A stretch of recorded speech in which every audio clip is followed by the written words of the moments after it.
আজকে আমি আপনাদের সাথে শেয়ার করব ডিমের ডাল রেসিপি। এর জন্য এখানে নিয়েছি আমি 1 কাপ পরিমাণে মসুরের ডাল। আমি এখানে মসুরের ডাল নিয়েছি, আপনারা চাইলে যে কোনো ডাল নিতে পারেন। তো ডালটাকে কিছুক্ষণের জন্য রুম টেম্পারেচার পানিতে ভিজিয়ে রেখে ভালো মতো ধুয়ে পানি ঝরিয়ে নিয়েছি। এখন একটা কড়াইতে নিয়ে নেব মসুরের ডাল। এখন এখানে আমি দিয়ে দেবো পেঁয়াজের কুচি, এরপর দিয়ে দেবো কাঁচামরিচ কুচি। ঝাল আপনারা যে যেমনটা খেতে পছন্দ করেন সেই অনুযায়ী ঝাল দিয়ে দেবেন।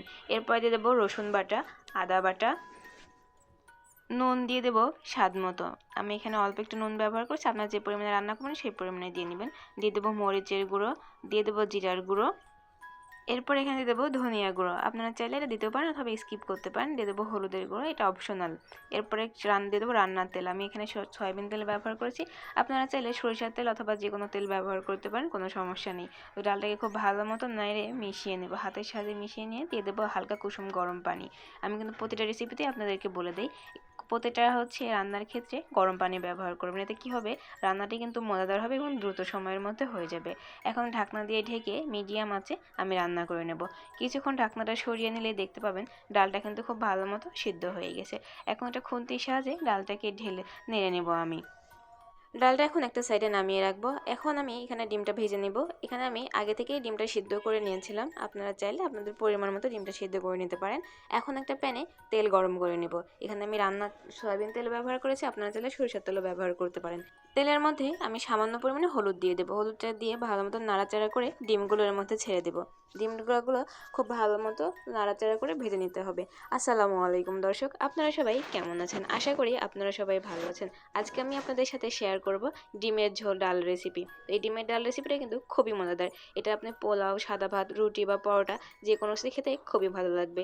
তো ডিমটা ভাজা হয়ে গেলে ডিমটা আমি উঠিয়ে নিয়ে দিয়ে দেবো এলাচ, দারুচিনি এবং কিছু তেজপাতা দিয়ে ভালো মতো এটা ভেজে নেব। যখন একটা সুন্দর স্মেল আসবে তখন এর মধ্যে দিয়ে দেবো পেঁয়াজ কুচি। এখানে আমি কুচি কুচি করে নিয়েছি, আপনারা কম বেশি নিতে পারেন, তবে পেঁয়াজটা দিলে খুবই মজাদার হবে।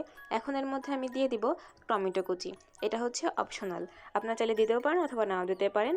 দিয়ে দেবো নুন স্বাদ মতো, তবে টমেটো আপনারা এখানে সস অথবা কেচাপও ব্যবহার করতে পারেন। এখন শীতের সিজন, টমেটোটা অ্যাভেলেবেল আছে, এই জন্য আমি ফ্রেশ টমেটোটা নিয়েছি।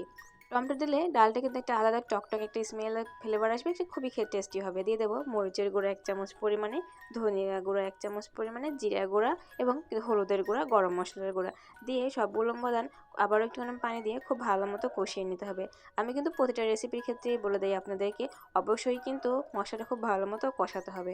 এদিকে কিন্তু কষাতে কষাতে টমেটোটাও কিন্তু খুব ভালো মতো ভাজা ভাজা হয়ে গেছে। এটা ভালো মতো কষানো হয়ে গেলে সিদ্ধ করে রাখা ডালটা এর মধ্যে আমি দিয়ে দিব।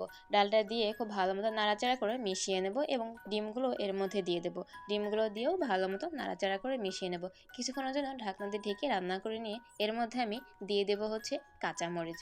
আপনারা যে যেরকম ঝাল খেতে পছন্দ করেন ঠিক সেরকমই ঝাল দিবেন, কেউ চাইলে কম অথবা বেশি করে দিতে পারেন।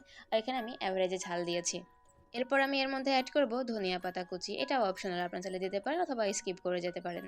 রেসিপিটি কে কোথা থেকে দেখছেন অবশ্যই কিন্তু কমেন্ট করে জানাবেন, এবং রেসিপি ভালো লাগে চ্যানেলটিকে সাবস্ক্রাইব অথবা ফলো করে রাখবেন।